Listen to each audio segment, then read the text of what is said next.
दादा ठीक हो?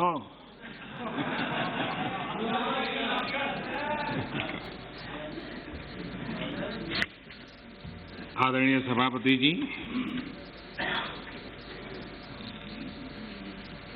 मैं राष्ट्रपति जी के प्रेरक उद्बोधन पर आभार प्रस्ताव की चर्चा में शरीक होने के लिए और राष्ट्रपति जी का धन्यवाद करने के लिए कुछ बातें प्रस्तुत करूंगा।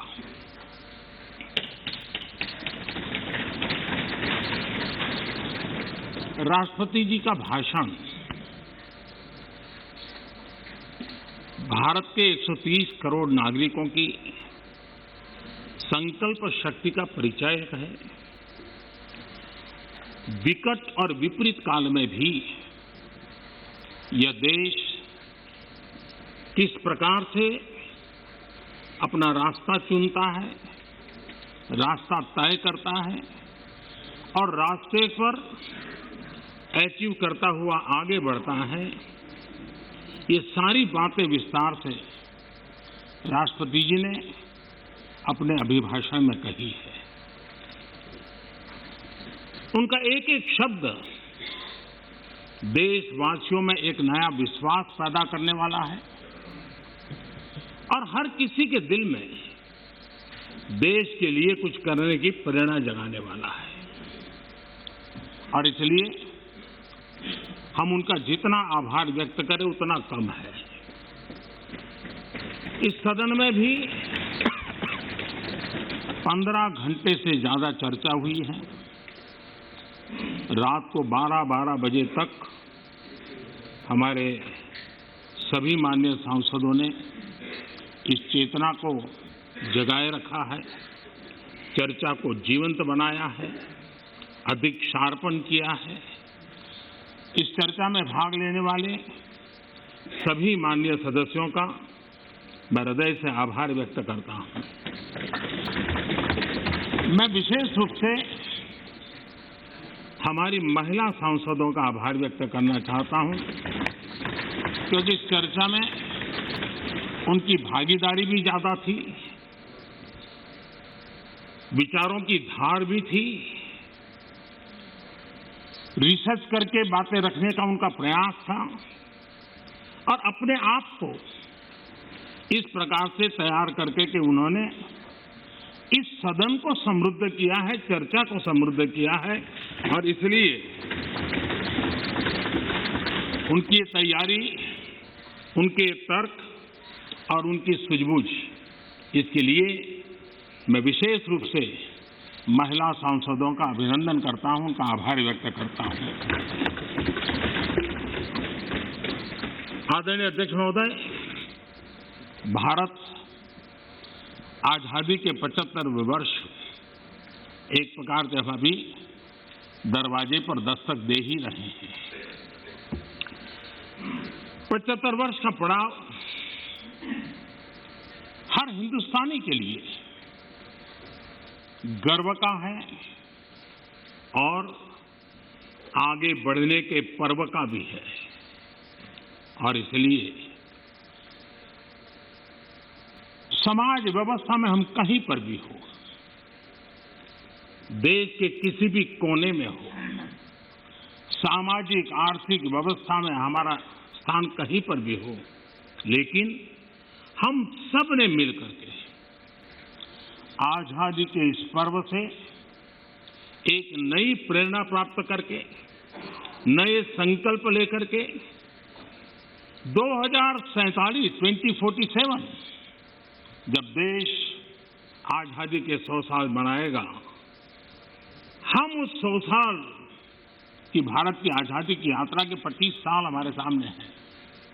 उन 25 साल को हम देश को कहां ले जाना है, दुनिया में इस देश की मौजूदगी कहां करनी है, ये संकल्प हर देशवासी के दिल में हो। ये वातावरण बनाने का काम इस परिसर का है, इस पवित्र धरती का है, इस पंचायत का है। आदरणीय अध्यक्ष जी, देश जब आजाद हुए और जो आखिरी ब्रिटिश कमांडर थे वो यहां से जब गए तो आखिर में वो यही कहते रहते थे कि भारत कई देशों का महाद्वीप है। भारत कई देशों का महाद्वीप है और कोई भी इसे एक राष्ट्र कभी नहीं बना पाएगा। ये घोषणाएं हुई थी, लेकिन भारतवासियों ने इस आशंका को तोड़ा। जिनके मन में ये प्रकार के शक थे उसको समाप्त कर दिया और हम हमारी अपनी जिजीविषा, अपनी सांस्कृतिक एकता, हमारी परंपरा आज विश्व के सामने एक राष्ट्र के रूप में खड़े हैं और विश्व के लिए आशा का किरण बनकर के खड़े हुए हैं। ये 75 साल की हमारी यात्रा में हमने पाया। कुछ लोग ये कहते थे कि India was a miracle democracy. ये भ्रम भी हमने तोड़ा है। लोकतंत्र की हमारी रगों में, हमारे सांस में किस प्रकार से बुना हुआ है। हमारी हर सोच, हर पहल, हर प्रयास लोकतंत्र की भावना से भरा हुआ रहता है। इस बात को हमने अनेक चुनाव आए, अनेक सत्ता परिवर्तन आए, बड़ी आसानी से सत्ता परिवर्तन आए और परिवर्तित सत्ता व्यवस्था को भी सबने हृदय से स्वीकार करके आगे बढ़ाया। 75 साल का एक क्रम रहा है और इसलिए लोकतांत्रिक मूल्यों के लिए और हम विविधताओं से भरे हुए देश हैं। सैकड़ों भाषाएं, हजारों बोलियां, भांति भांति का पहनाव, क्या कुछ नहीं है विविधताओं से भरा हुआ। उसके बावजूद भी हमने एक लक्ष्य, एक राह ये करके दिखाया है। आज जब हम भारत की बात करते हैं तो स्वाभाविक रूप से स्वामी विवेकानंद जी ने एक जो बात कही थी उसको मैं जरूर स्मरण करना चाहूंगा। विवेकानंद जी ने कहा था, every nation has a message to deliver, every nation has a message to deliver, a mission to fulfil, a destiny to reach. यानी हर राष्ट्र के पास एक संदेश होता है जो उसे पहुंचाना होता है। हर राष्ट्र का एक मिशन होता है जो उसे हासिल करना होता है।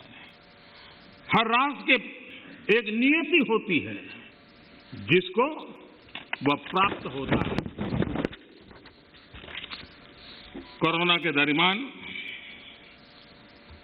भारत ने जिस प्रकार से अपने आप को संभाला और दुनिया को संभलने में मदद की, एक प्रकार से टर्निंग पॉइंट है। जिस भावनाओं को लेकर के, जिस संस्कार को लेकर के वेद से विवेकानंद तक हम पले बढ़े हैं, वो है सर्वे भवन्तु सुखिनः। ये सर्वे भवन्तु सुखिनः, सर्वे सन्तु निरामया, ये कोरोना कालखंड में भारत ने इसको करके दिखाया है और भारत ने एक आत्मनिर्भर भारत के रूप में जिस प्रकार से एक के बाद एक ठोस कदम उठाए हैं और जन सामान्य ने उठाए हैं। लेकिन हम उन दिनों को याद करें कि जब दूसरा विश्व युद्ध समाप्त हुआ था, दो विश्व युद्ध ने दुनिया को झकझोर दिया था। मानव जात, मानव मूल्य संकट के घेरे में थे, निराशा छाई हुई थी और सेकेंड वर्ल्ड वॉर के बाद पोस्ट वर्ल्ड वॉर एक दुनिया में एक नया ऑर्डर, न्यू वर्ल्ड ऑर्डर उसने आकार लिया। शांति के मार्ग पर चलने के शपथ हुए। सैन्य नहीं सहयोग, इस मंत्र को लेकर के दुनिया के अंदर विचार प्रबल होते गए। यूएन का निर्माण हुआ, इंस्टीट्यूशंस बनी, भांति भांति के मैकेनिज्म तैयार हुए ताकि विश्व को पोस्ट वर्ल्ड वॉर के बाद एक सुचारू ढंग से शांति की दिशा में ले जाया जाए। लेकिन अनुभव कुछ और निकला। अनुभव ये निकला कि दुनिया में शांति की बात हर कोई करने लगा। पोस्ट वर्ल्ड वॉर शांति की बातों के बीच भी हर कोई जिसकी ताकत थी अपनी सैन्य शक्ति बढ़ाने लगा। वर्ल्ड वॉर के पहले दुनिया के पास जो सैन्य शक्ति थी, यूएन के बाद वो सैन्य शक्ति अनेक गुना बढ़ गई। छोटे मोटे देश भी सैन्य शक्ति की स्पर्धा में आने लग गए। शांति की चर्चा बहुत हुई, लेकिन हकीकत इस बात विश्व को स्वीकार करना होगा कि सैन्य शक्ति की तरफ बड़ी बड़ी ताकतें और पुरजोश चल पड़ी। जितने इनोवेशन हुए, रिसर्च हुए, वो इसी कालखंड में हुए सैन्य शक्ति के लिए। पोस्ट कोरोना भी एक नया वर्ल्ड ऑर्डर नजर आ रहा है। पोस्ट कोरोना के बाद दुनिया में एक नया संबंधों का वातावरण शेप लेगा। हमें तय करना है कि हम वर्ल्ड वॉर के बाद एक मुख्य दर्शक के रूप में बदलती हुई दुनिया को देखते रहे और अपने आप को कहीं एडजस्ट हो सकते तो करने की कोशिश की। हमारे लिए वो कालखंड भी वैसा ही था। लेकिन आज पोस्ट कोरोना जो नया वर्ल्ड ऑर्डर तैयार होगा, और होना ही है, किस रूप का होगा, कैसा होगा, कौन उसको इनिशिएट करेगा, वो तो वक्त बताएगा। लेकिन दुनिया ने जिस प्रकार से संकट को झेला है, दुनिया इस पर सोचने के लिए मजबूर हुई है और होना है। ऐसी स्थिति में भारत विश्व से कट करके नहीं रह सकता। भारत एक कोने में गुजारा नहीं कर सकता। हमें भी एक मजबूत प्लेयर के रूप में उभरना होगा। लेकिन सिर्फ जनसंख्या के आधार पर हम दुनिया में अपनी मजबूती का दावा नहीं कर पाएंगे। वो एक ताकत है, लेकिन इतनी ताकत मात्र से नहीं चलता है। नए वर्ल्ड ऑर्डर में भारत को अपनी जगह बनाने के लिए भारत को सशक्त होना पड़ेगा, समर्थ होना पड़ेगा, और उसका रास्ता है आत्मनिर्भर भारत। आज फार्मेसी में हम आत्मनिर्भर हैं, हम दुनिया के कल्याण के काम आते हैं। भारत जितना आत्मनिर्भर बनेगा और जिसकी रगों में सर्वे सुखिनः भवन्तु का मंत्र जड़ा हुआ है, वो जितना सामर्थ्यवान होगा, मानव जात के कल्याण के लिए, विश्व के कल्याण के लिए एक बहुत बड़ी भूमिका अदा कर सकेगा। और इसलिए हमारे लिए आवश्यक है कि हम आत्मनिर्भर भारत इस विचार को बल दें और ये हम मान के चलें। ये किसी शासन व्यवस्था का विचार नहीं है, ये किसी राजनेता का विचार नहीं है। आज हिंदुस्तान के हर कोने में vocal for local, vocal for local सुनाई दे रहा है और लोग हाथ लगाते देखते हैं लोकल। ये आत्मगौरव का भाव आत्मनिर्भर भारत के लिए बहुत काम आ रहा है। और मुझे विश्वास है कि हम सबकी सोच, हमारी नीतियां, हमारे निर्णय भारत को आत्मनिर्भर बनाने के लिए जो भी आवश्यक बदलाव हो, उस बदलाव की ओर होने चाहिए। ये मेरा मत है। इस चर्चा के अंदर करीब करीब सभी माननीय सदस्यों ने कोरोना की चर्चा की है। हमारे लिए संतोष का विषय है, गर्व का विषय है कि कोरोना के कारण कितनी बड़ी मुसीबत आएगी। ये जो दुनिया में अनुमान लगाए गए थे, बहुत बड़े बड़े एक्सपर्ट ने अनुमान लगाए थे। भारत में भी एक भय का वातावरण पैदा करने के लिए भरसक प्रयास भी हुए थे और एक अननोन एनिमी था, तो विश्वास से कोई कुछ नहीं कह सकता था, विश्वास से कुछ कोई कर भी नहीं सकता था। एक ऐसे अननोन एनिमी के खिलाफ लड़ना था और इतना बड़ा देश, इतना थिकली पॉपुलेटेड देश, इतनी कम व्यवस्थाओं वाला देश, दुनिया को शक होना बड़ा स्वाभाविक भी था, क्योंकि विश्व के बड़े बड़े देश कोरोना के सामने घुटने टेक चुके थे। तब भारत कैसे टिक पाएगा? और भारत एक बार हालत खराब हो गई तो विश्व को कोई नहीं बचा पाएगा, ये समीकरण भी लोग लगा रहे थे। ऐसे में ये 130 करोड़ देशवासियों की डिसिप्लिन, उनका समर्पण, इसने आज हमें बचा के रखा है। क्रेडिट गोज टू 130 करोड़ हिंदुस्तानी,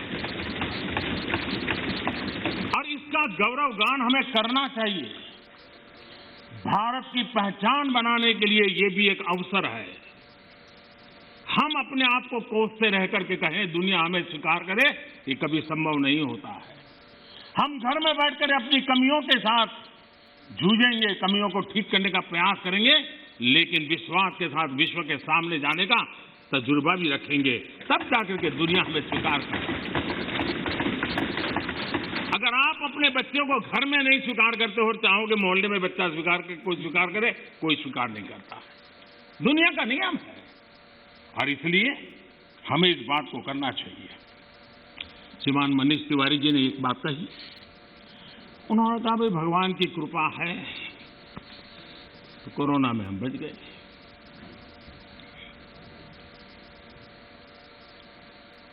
मैं इस बात से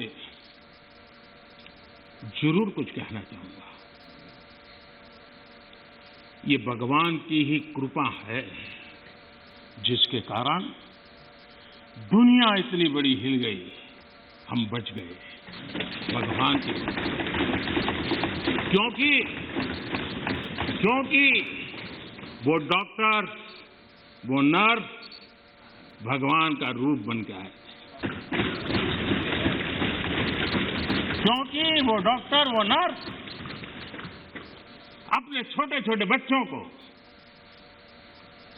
शाम को घर लौटूंगा कह करके जाते थे, 15-15 दिन तक लौट नहीं सकते थे, वो भगवान का रूप लेकर के आए।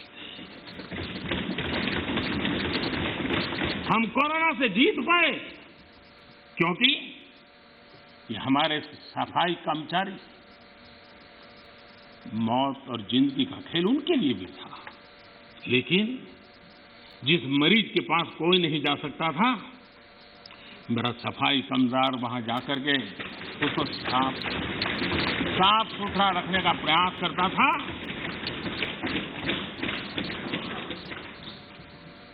भगवान का रूप ये सफाई कामदार के रूप में आया था। कोई एम्बुलेंस चलाने वाला ड्राइवर पढ़ा लिखा नहीं था, उसे पता था मैं जिसको लेके जा रहा हूं कोरोना पॉजिटिव है। वो एम्बुलेंस का ड्राइवर भगवान के रूप में आया था हजारों हिंदू, और इसलिए भगवान का रूप ही था जिसने हमें बचाया है। लेकिन भगवान अलग अलग रूप में आया था, और जितनी हम उनकी प्रशंसा करेंगे, जितना हम गौरवगान करेंगे, देश की सफलता का जितना गौरवगान करेंगे, हमारे भीतर भी एक नई ताकत पैदा होगी।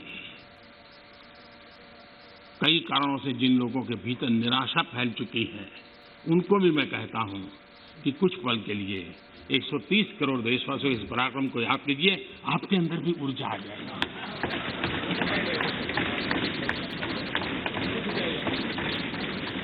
माननीय अध्यक्ष जी, इस कोरोना काल एक ऐसा कसौटी का काल था जिसमें सच्ची कसौटी तब होती थी जब संकट होता है। सामान्य स्थिति में बहुत जल्दी ध्यान में नहीं आता। दुनिया, बड़े बड़े देश, कोरोना में जो हुआ वो तो है, लेकिन उन्होंने हर एक ने तय किया कि वे अपने नागरिकों को सीधे पैसे पहुंचाएंगे ताकि इस संकट की घड़ी में उनके नागरिकों को मदद मिले। आपको जानकर के ताज्जुब होगा, दुनिया के बहुत सारे देश उस कोरोना, लॉकडाउन, कर्फ्यू, आशंका, इस वातावरण के कारण चाहते हुए भी खजाने में पाउंड और डॉलर के ढेर होने के बावजूद भी अपने नागरिकों तक नहीं पहुंचा पाए। बैंक बंद, पोस्ट बंद, व्यवस्थाएं बंद, कुछ नहीं कर पाए। इरादा था, घोषणाएं भी हुई। ये हिंदुस्तान है कि जो इस कोरोना कालखंड में भी करीब करीब 75 करोड़ से अधिक भारतीयों को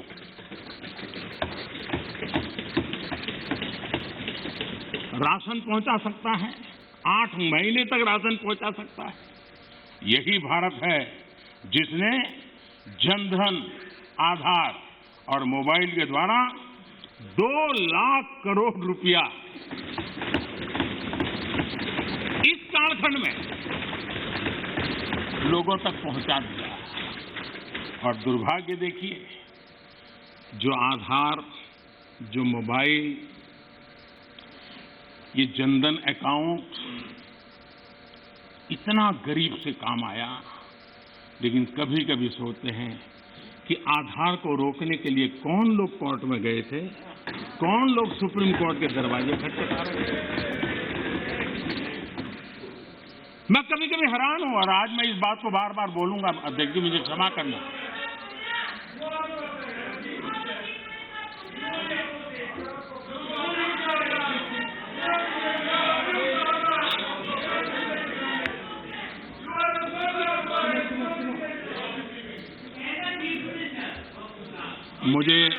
मुझे 1 मिनट का विराम देने के लिए मैं आपका बहुत आभारी हूं।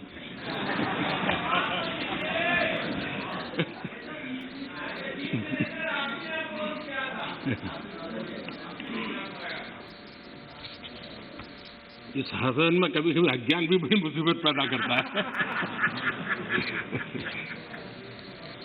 मान्य अध्यक्ष जी, ठेले वाले, रेहड़ी पटरी वाले लोग इस कोरोना कालखंड में उनको धन मिले, उनके पैसे मिले, ये उनके लिए किया गया और हम कर पाए। आदरणीय अध्यक्ष जी, हमारी अर्थव्यवस्था इस कालखंड में भी हमने रिफॉर्म का सिलसिला जारी रखा और हम इस इरादे से चले कि भारत जैसे अर्थव्यवस्था को उबारने के लिए, बाहर लाने के लिए हमने कुछ महत्वपूर्ण कदम उठाने पड़ेंगे। और आपने देखा होगा, डे 1 से अनेक विधि से रिफॉर्म के कदम हमने उठाए और इसका परिणाम है आज ट्रैक्टर हो, गाड़ियां हो, उसका रिकॉर्ड सेल हो रहा है। आज जीएसटी का कलेक्शन एवर हाईएस्ट हुआ है। ये सारे आंकड़े हमारी अर्थव्यवस्था में जोश भर रही है। ये दिखाई दे रहा है कि नए जोश के साथ भारत की अर्थव्यवस्था उभर रही है। ये हम दिखता है। और दुनिया के जो लोग हैं उन्होंने ये अनुमान भी लगाया है कि करीब करीब 2 डिजिट वाला ग्रोथ अवश्य होगा। 2 डिजिटल ग्रोथ की संभावनाएं सभी पंडितों ने कही है और मुझे विश्वास है कि इसके कारण इस संकट के काल से भी, मुसीबतों के बीच से भी देशवासियों की अपेक्षा के अनुसार देश प्रगति करेगा। आदरणीय अध्यक्ष महोदय, इस कोरोना काल में 3 कृषि कानून भी लाए गए।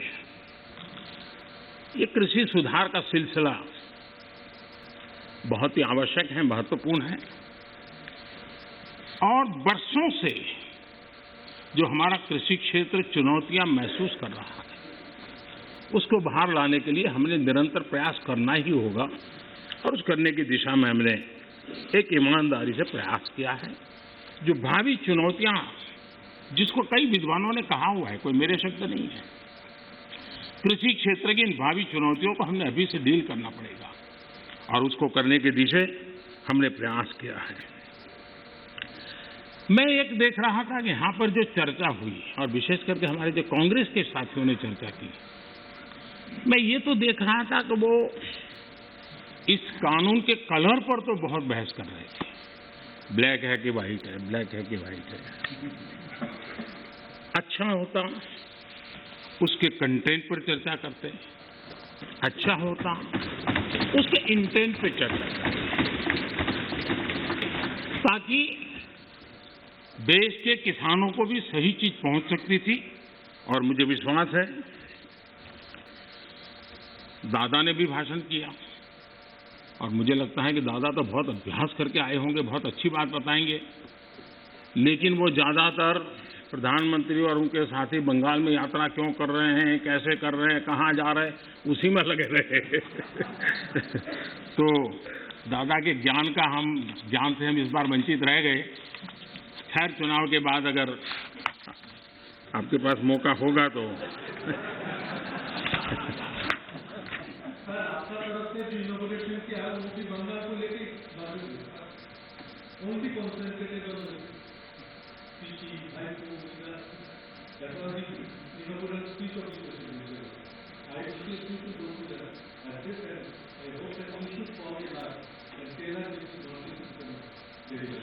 ये कितना महत्वपूर्ण प्रदेश है, इसीलिए तो हम कर रहे हैं।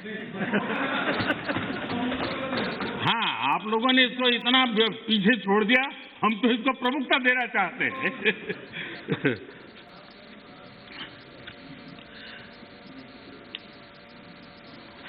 हम एक बात समझें,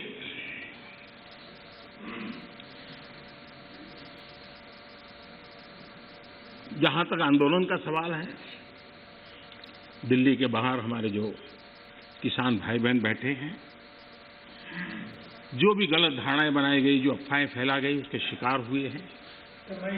लेकिन मेरा पूरा भाषण बोलने के बाद सब कीजिए, आपको मौका मिला था।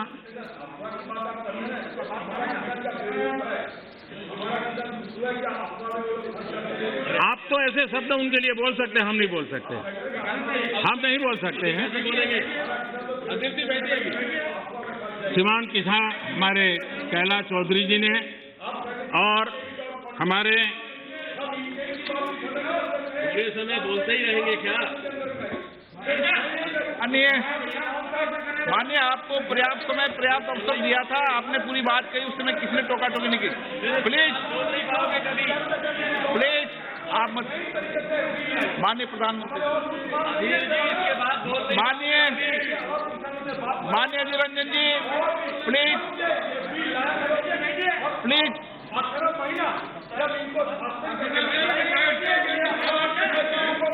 माननीय निरंजन जी, प्लीज।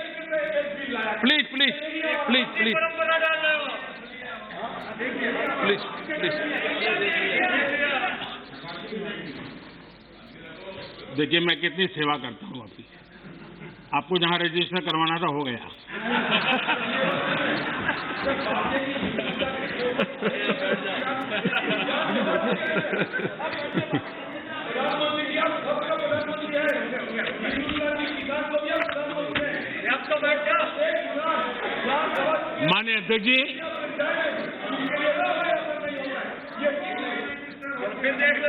माननीय अध्यक्ष जी, आंदोलन कर रहे सभी किसान साथियों की भावनाओं का ये सदन भी और ये सरकार भी आदर करती हैं, आदर करती रहेगी।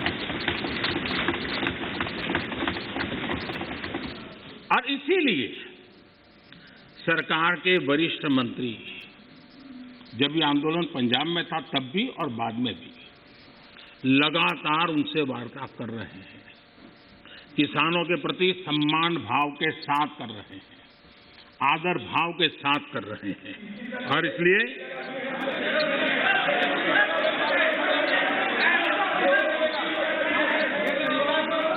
आपने 30 मिनट, 1 मिनट नहीं पाएंगे। आपका कोई रिकॉर्ड नहीं है, बैठिए।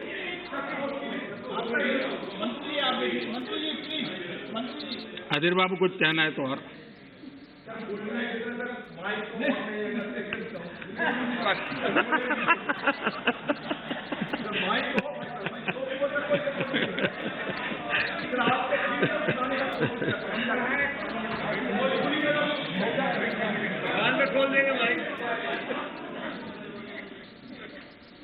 माननीय अध्यक्ष जी, बीच में जरूरी होता है सब। लगातार बातचीत होती रही है और जब पंजाब में आंदोलन चल रहा था उस समय भी हुई है, दिल्ली आने के बाद हुई ऐसा नहीं है। बातचीत में किसानों की शंकाएं क्या है वो ढूंढने का भी भरपूर प्रयास किया गया। उनसे लगातार कहा गया कि भाई अपन एक एक मुद्दे पर चर्चा करें, और नरेंद्र सिंह जी तोमर ने इस विषय में विस्तार से बताया भी है राज्यसभा में। तो क्लोज बाय क्लोज चर्चा करने के लिए भी कहा, और हम मानते हैं कि अगर इसमें कोई कमी हो और सचमुच में किसान का नुकसान करते उसमें बदल करने में क्या जाता है जी। ये देशवासियों के लिए है, अगर कोई निर्णय करते हैं तो किसानों के लिए है। लेकिन हम इंतजार करते हैं, अभी भी हम इंतजार करते हैं कि वो अगर कोई चीज स्पेसिफिक बताते हैं और अगर वो कन्विंसिंग है तो हमें कोई संकोच नहीं है। और इसीलिए हम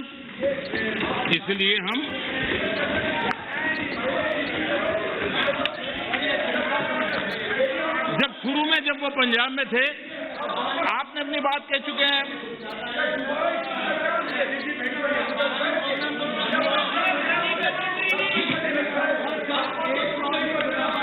एक मिनट बोल दिया ना, नहीं ऐसा ठीक नहीं है। आपको पर्याप्त समय पर्याप्त अवसर मैंने दिया था, किसी ने टोका टोकी नहीं की थी। नहीं माननीय सुरेश जी, प्लीज बैठिए, प्लीज। नो, ये तरीका नहीं है, नहीं, no.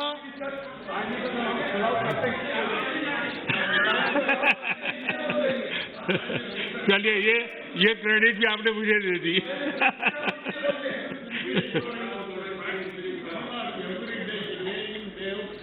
Mister Balu, please, please.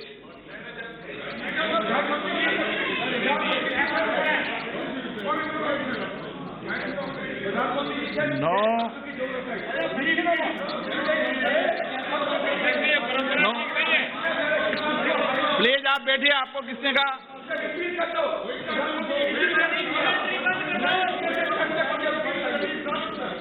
PR Balu ji, please, please, please, please. आपको मैं पर्याप्त समय पर्याप्त अवसर देता हूं। Please, please sit down. माननीय प्रधानमंत्री जी, आपका कोई नोट नहीं हो रहा। माननीय प्रधानमंत्री,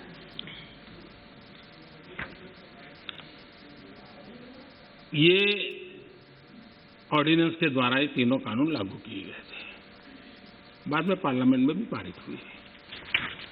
कानून लागू होने के बाद न देश में कोई मंडी बंद हुई है, कानून लागू होने के बाद न कहीं एमएसपी बंद हुआ है। ये सच्चाई है जिसको हम छुपा करके बातें करते हैं, इसका कोई मतलब नहीं है। इतना ही नहीं, एमएसपी की खरीदी भी बढ़ी है और ये कानून नए बनने के बाद बढ़ी है। और इसलिए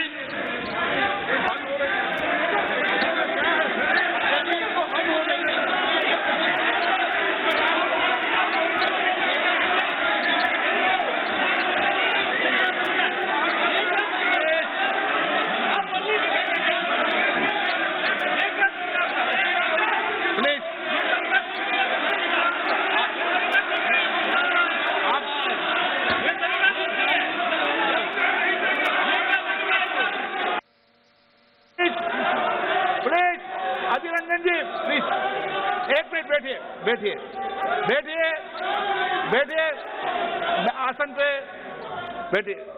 माननीय सदस्यगण, मैंने इस विषय पर आपको सभी माननीय सदस्यों को पर्याप्त समय पर्याप्त अवसर दिया था। जब कोई भी प्रतिपक्ष का माननीय नेता या सदस्य बोलता था तो मैंने सभी से कहा कि सब बात ध्यान से सुने, किसी को टोका टोकी नहीं करे। और रात्रि को 1 बजे तक, जब तक सदन में अंतिम वक्ता था, मैंने पर्याप्त समय दिया है। मेरा आपसे आग्रह है, माननीय प्रधानमंत्री जी अपनी बात कह रहे हैं, आपने अपनी बात कह चुके हैं, उनका जवाब माननीय प्रधानमंत्री जी दे रहे हैं। माननीय प्रधानमंत्री से आग्रह करूंगा अपनी बात।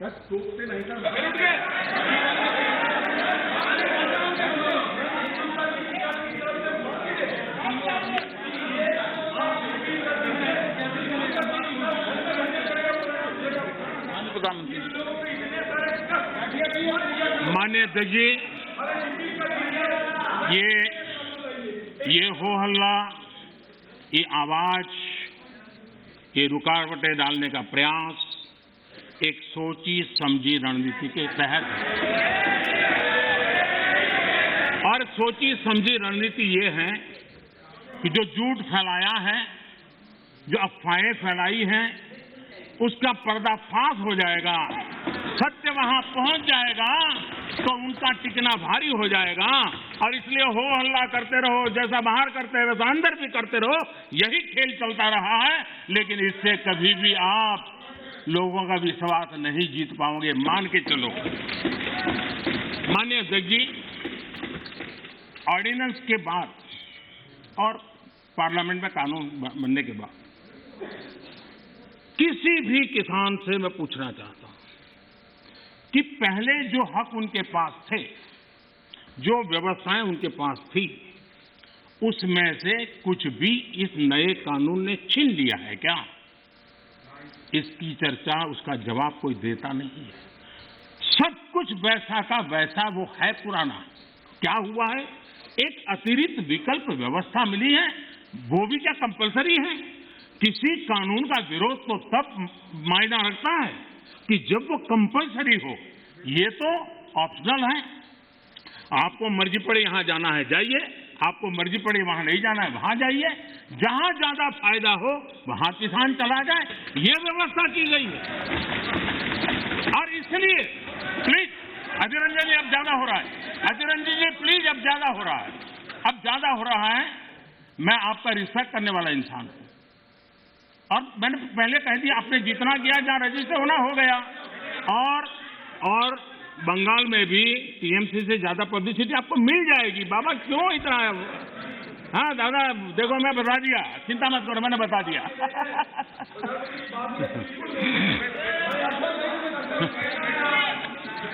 अधीर रंजन जी प्लीज, अधीर रंजन जी, अच्छा नहीं लगता है। मैं इतना आदर करता हूं, आप आज ऐसा क्यों कर रहे हैं? आप ऐसा क्यों नहीं कर रहे?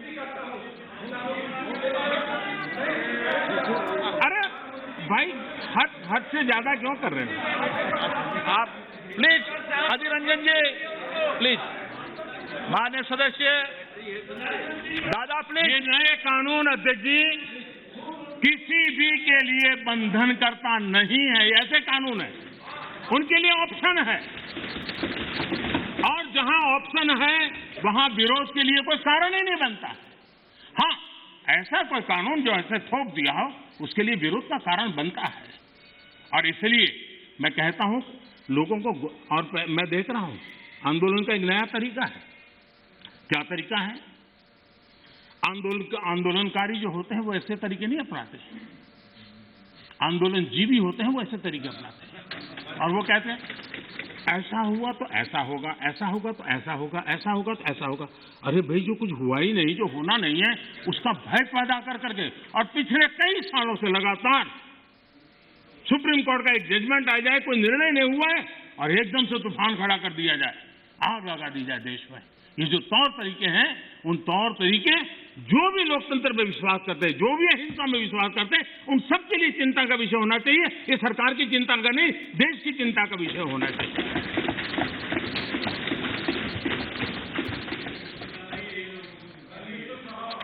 इस प्लीज बाद में समय मिलेगा आपको। नो, माननीय अध्यक्ष जी प्लीज, ये तरीका ठीक नहीं। माननीय अध्यक्ष जी, आप समझ, पुरानी मंडियों पर भी कोई पाबंदी नहीं है। इतना ही नहीं, इस बजट में इन मंडियों को आधुनिक बनाने के लिए, उनके इंफ्रास्ट्रक्चर को सुधारने के लिए और बजट की व्यवस्था की गई है। और उस बजट के माध्यम से माननीय अध्यक्ष जी, ये जो हमारे निर्णय है वो सर्वजन हिताय, सर्वजन सुखाय की भावना के साथ लिए गए। माननीय अध्यक्ष जी, ऐसा क्या करते हैं? आप सीनियर व्यक्ति हैं, प्लीज बैठिए। माननीय अध्यक्ष जी, इस सदन के साथी भली भांति इस बात को समझते हैं, लेकिन कांग्रेस और कुछ दलों ने बड़े जोर शोर से बातें अपनी कही, लेकिन जिन बातों को लेकर के उनको कहना चाहिए कि भाई ये नहीं, ये अपेक्षा ये होती है कि उन्होंने इतना स्टडी करके आए। इतना ही नहीं, जो लोग ये कहते हैं, हाँ, मैं हैरान हूं, पहली बार एक नया तर्क आया इस सदन में कि भाई हमने मांगा नहीं था तो दिया क्यों? हमने मांगा नहीं तो दिया क्यों? पहली बात है कि लेना न लेना आपकी मर्जी है, किसी ने किसी के गले मड़ा नहीं है, ऑप्शनल है, एक व्यवस्था है और देश बहुत बड़ा है। हिंदुस्तान के कुछ कोनों में इसका लाभ होगा, हो सकता है किसी एक आध कोने में न भी हो, लेकिन ये कंपलसरी नहीं है और इसलिए मांगा और दिए का मतलब नहीं होता है। लेकिन मैं फिर भी कहना चाहता हूं, इस देश में माननीय अध्यक्ष जी, दहेज का कानून, दहेज के खिलाफ कानून बने, ये इस देश में कभी किसी ने मांग नहीं की थी, फिर भी देश की प्रगति के लिए कानून बना था। माननीय अध्यक्ष जी, ट्रिपल तलाक, इसके खिलाफ कानून बने, ये किसी ने मांग नहीं की थी, लेकिन प्रगतिशील समाज के लिए आवश्यक है, इसलिए कानून हमने बनाए हैं। हमारे यहाँ बाल विवाह पर रोक, किसी ने मांग नहीं की थी कानून बनाओ, फिर भी कानून बने थे, क्योंकि प्रगतिशील समाज के लिए आवश्यक होता है। शादी की उम्र बढ़ाने के निर्णय किसी ने मांग नहीं की थी, लेकिन प्रगतिशील विचार के साथ वो निर्णय बदलने पड़ते हैं। बेटियों को संपत्ति में अधिकार किसी ने मांग नहीं की थी, लेकिन एक प्रगतिशील समाज के लिए आवश्यक होता है, तब जाकर के कानून बनाया जाता है। शिक्षा को अधिकार देने की बात किसी ने मांग नहीं की थी, लेकिन समाज के लिए आवश्यक होता है, बदलाव के लिए आवश्यक होता है, तो कानून बनते हैं।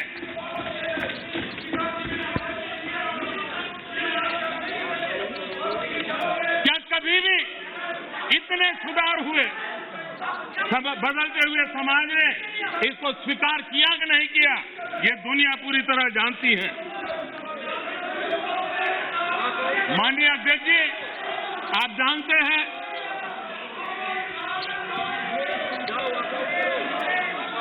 उन्होंने पर्याप्त समय, पर्याप्त अवसर दिया है बोलने का, ये तरीका ठीक नहीं है आपका। ठीक,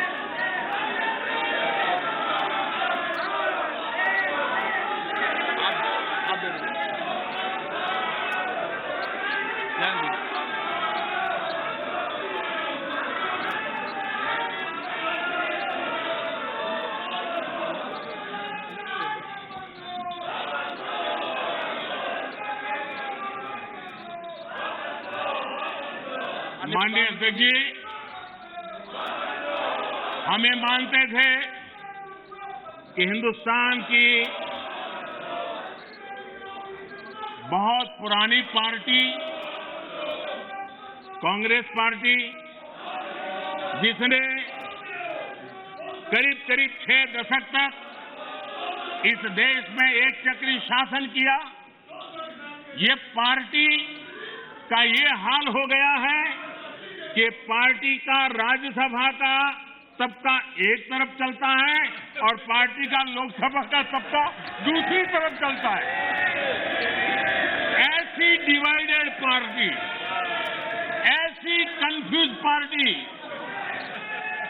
न खुद का भला कर सकती है, न देश की समस्याओं के समाधान के लिए कुछ सोच सकती है। इससे बड़ा दुर्भाग्य क्या हो सकता है?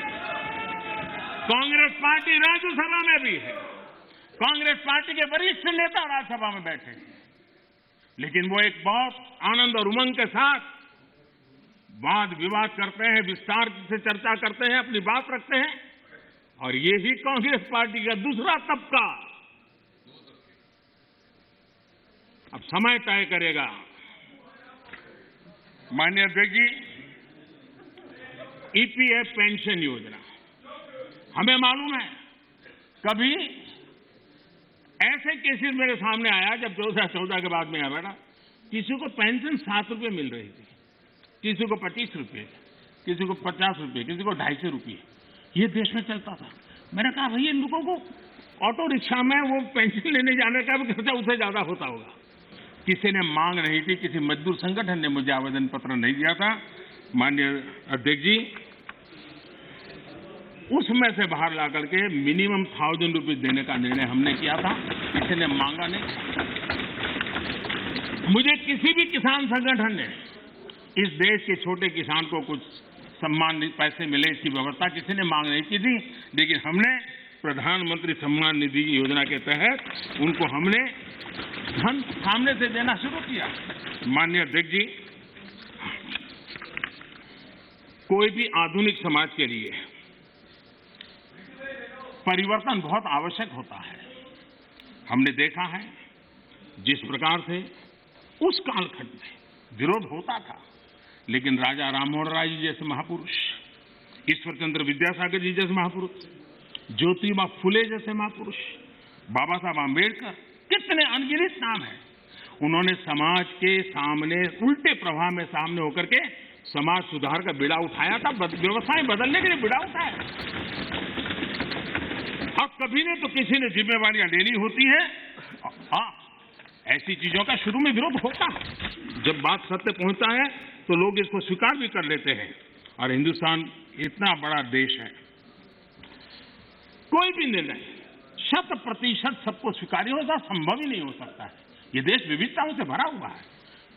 किसी एक जगह पे वो बहुत लाभ करता होगा, किसी जगह पे कम लाभ करता होगा, किसी जगह पे शायद जो पहले के लाभ उसको वंचित करता होगा। लेकिन ऐसी तो कितने बड़े देश में व्यवस्था नहीं हो सकती है कि हम उसमें कोई, लेकिन एक लार्जर इंटरेस्ट देश में निर्णय जो होते हैं, लार्जर सर्वजन हिताय सर्वजन सुखाय निर्णय होते हैं और उसको लेकर के हम काम करते हैं। माननीय अध्यक्ष जी, ये सोच के साथ मेरा विरोध है। जब ये कहा जाता है मांगा था क्या हम सामंतशाही हैं क्या कि देश की जनता याचक की तरह हमसे मांगे, उनको मांगने के लिए मजबूर करें? ये मांगने के लिए मजबूर करने वाली सोच लोकतंत्र की सोच नहीं हो सकती। माननीय सरकारें संवेदनशील होनी चाहिए। लोकतांत्रिक तरीके से जनता की भलाई के लिए सरकार ने जिम्मेवारियां लेकर के आगे आना चाहिए। और इसलिए इस देश की जनता ने आयुष्मान योजना नहीं मांगी थी, लेकिन हमें लगा कि गरीब की बीमारी में बचाना है तो आयुष्मान भारत योजना लेकर के जाना चाहिए। इस देश के गरीब ने बैंक अकाउंट के लिए कोई जुलूस नहीं निकाला था, कोई मेमोरेंडम नहीं भेजा था। हमने जनधन योजना की थी और हमने जनधन योजना से उसके खाते खोले थे। किसी ने भी स्वच्छ भारत की मांग किसने की थी, लेकिन देश ने के सामने स्वच्छ भारत लेकर के गए, मामला चल पड़ा। कहां लोगों ने कहा था मेरे घर में शौचालय बनाओ, किसी ने मांगा नहीं था, लेकिन हमने 10 करोड़ घरों में शौचालय बनाने का काम किया। मांगा जाए तभी सरकार काम करे, वो वक्त चला गया। ये लोकतंत्र है, ये सामंतशाही नहीं है।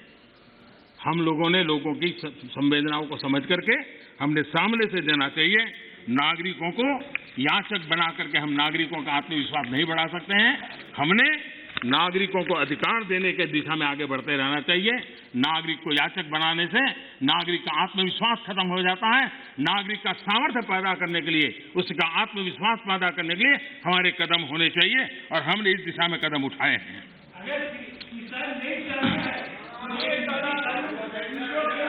सरकार, एक मिनट दादा, अरे सुनो दादा, अरे दादा वही मैं कह रहा हूँ, दादा मैं वही कह रहा हूँ, जो नहीं चाहता है वो उसका उपयोग न करे, उसके पास पुरानी व्यवस्था है। यही आप बुद्धिमान लोगों को इतना ही छोटा मुझे समझाना है कि उसको नहीं चाहिए तो पुरानी व्यवस्था है, पुरानी व्यवस्था चली नहीं गई है। माननीय अध्यक्ष जी, एक बात हम जानते हैं, हम सब इस बातों से, जो ठहरा हुआ पानी होता है वो बीमारी पैदा करता है। बहता हुआ पानी है जो जीवन को भर देता है, उमंग से भर देता है। जो चलता है चलता रहे, चलने दो, अरे यार कोई आएगा तो करेगा, ऐसे थोड़ा चलता है। ये जिम्मेवारियां लेनी चाहिए, देश की आवश्यकता के अनुसार निर्णय करने चाहिए। स्टेटस को, देश को तबाह करने में ये भी एक मानसिकता ने बहुत बड़ा रोल किया है। दुनिया बदल रही है, कब तक हम स्टेटस को ऐसे ही करते रहेंगे तो मैं समझता हूं कि स्थितियां बदलने वाली नहीं है। और इसलिए देश की युवा पीढ़ी ज्यादा इंतजार नहीं कर सकती है। लेकिन आज मैं घटना सुनाना चाहता हूं और जरूर उससे हमें ध्यान में आए कि स्टेटस को के कारण होता क्या है। ये करीब 40-50 साल पुरानी घटना का किस्सा है। मैंने कभी किसी से सुना था इसलिए उसकी तारीख वारीख में इधर उधर हो सकता है, लेकिन जो मैंने सुना था, जो मेरी स्मृति में है, वो मैं बता रहा हूं। 60 के दशक में तमिलनाडु में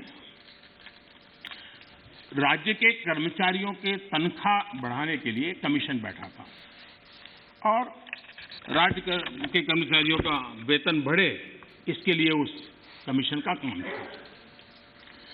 उस कमेटी के चेयरमैन के पास एक लिफाफा आया, टॉप सीक्रेट लिखा हुआ था। उन्होंने देखा तो उसके अंदर एक अर्जी थी और उसने लिखा था कि मैं बहुत साल से सिस्टम में काम कर रहा हूं, ईमानदारी से काम कर रहा हूं, लेकिन मेरी तनख्वाह बढ़ नहीं रही है, मेरी तनख्वाह बढ़ाई जाए। ये उसने चिट्ठी लिखी थी। तो चेयरमैन ने जिसने चिट्ठी लिखी उसको लिखा, भाई तुम्हारा तुम हो कौन, क्या है पद, क्या है वगैरह। तो उसने फिर जवाब लिखा दूसरा कि मैं सरकार में जो मुख्य सचिव का कार्यालय है वहां सीसीए के पद पर बैठा हूं, मेरे पास सीसीए के पद पर मैं काम कर रहा हूं। तो इनको कहा भाई ये सीसीए क्या होता है, कुछ पता तो है नहीं, ये सीसीए कौन होता है। तो उन्होंने दोबारा चिट्ठी लिखी, भाई हमारे तो पूरे उसमें सीसीए शब्द हमने कहीं देखा नहीं, पढ़ा नहीं, ये है क्या, हमें बताओ। तो उसने कहा साहब मैं बंधा हुआ हूं कि 1975 के बाद ही इसके विषय में मैं जिक्र कर सकता हूं, अभी नहीं कर सकता हूं। तो फिर चेयरमैन ने उनको लिखा कि फिर ऐसा करो भाई, 75 के बाद जो भी कमीशन बैठे वहां जाना, मेरा सर क्यों खा रहे हो। तो उसको लगा ये तो मामला बिगड़ गया। तो उसको लगा तो कहना ठीक है साहब मैं बता देता हूं मैं कौन हूं।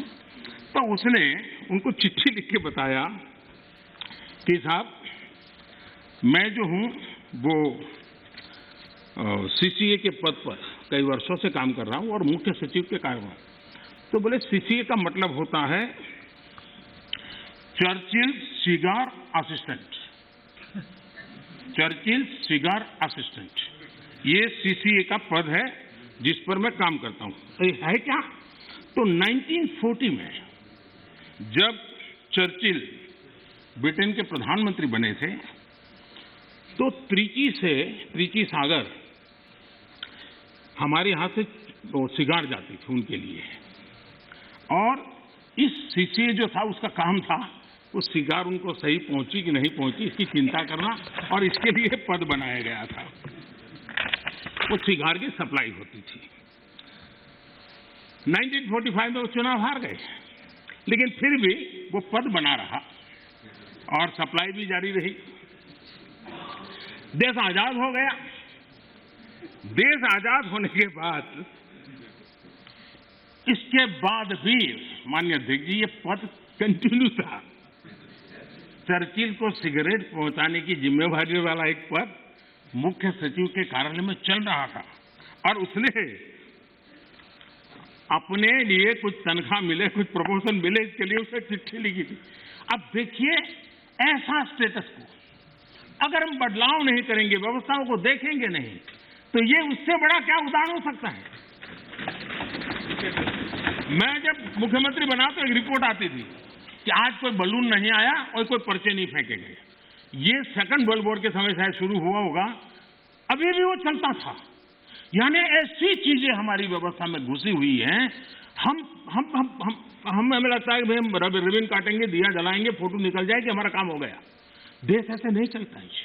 हमने जिम्मेवारी के साथ देश में बदलाव के लिए हर प्रकार की कोशिश करनी चाहिए। गलतियां हो सकती है, लेकिन इरादा अगर नेक हो तो परिणाम अच्छे मिलते भी हैं। हो सकता है एक आध में हमें ना कुछ मिले।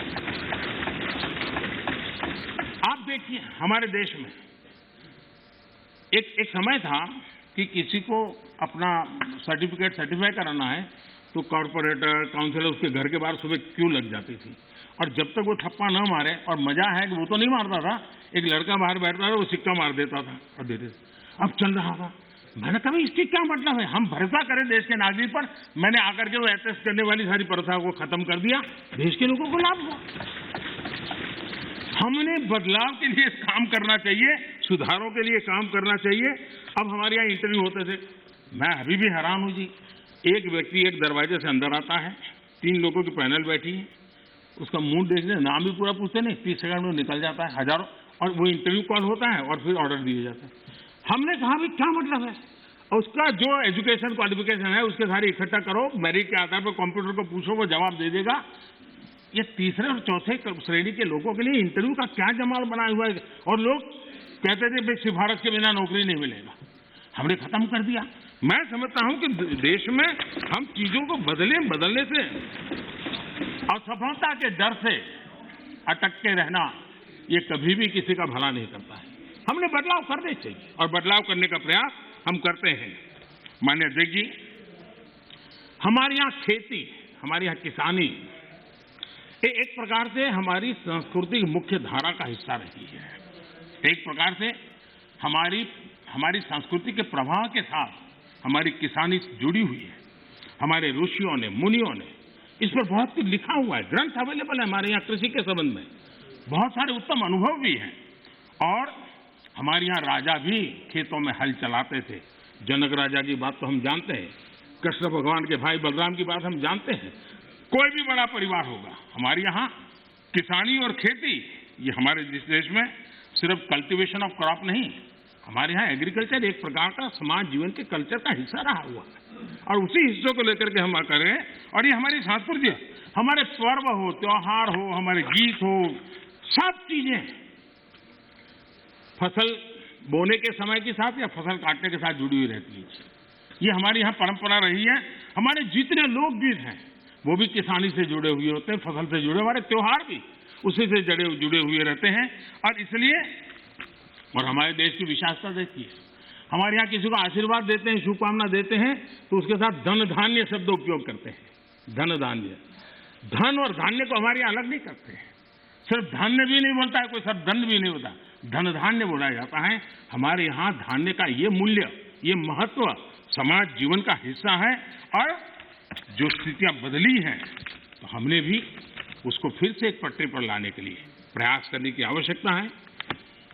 राज्यसभा के अंदर मैंने विस्तार से छोटे किसानों के संबंध में बात कही है, और देश का 80-85% वर्ग, इसको हम उपेक्षित रख करके देश का भला नहीं कर सकते।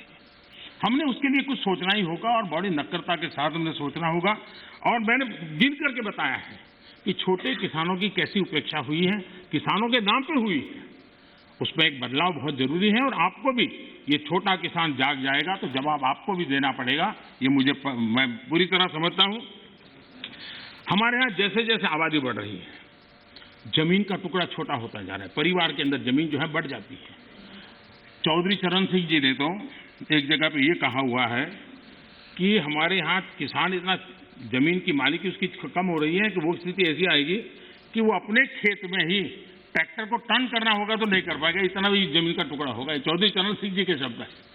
तो ऐसी जब चिंता हमारे इन महापुरुषों ने हमारे सामने की है, तो हमें भी तो कुछ न कुछ व्यवस्थाएं करनी होगी। हमें इस आजादी के बाद हमारे देश में 28% खेतहर मजदूर थे, 28% लैंडलेस लेबरर थे। 10 साल पहले जो सेंसस हुआ उसमें ये जनसंख्या, खेतीहर संख्या 28 से 55% हो गई। अब ये किसी भी देश के लिए चिंता का विषय होना चाहिए कि 28 से हमारा खेतहर मजदूर 55% पर पहुंच गया है, और जमीन कम होने के कारण, खेती से जो रिटर्न मिलना चाहिए वो नहीं मिलने के कारण उसके जीवन में ये मुसीबत आई है। और वो मजदूरी करने पर, किसी और के खेत में जाकर के मजदूरी होने पर मजबूर हो गया है।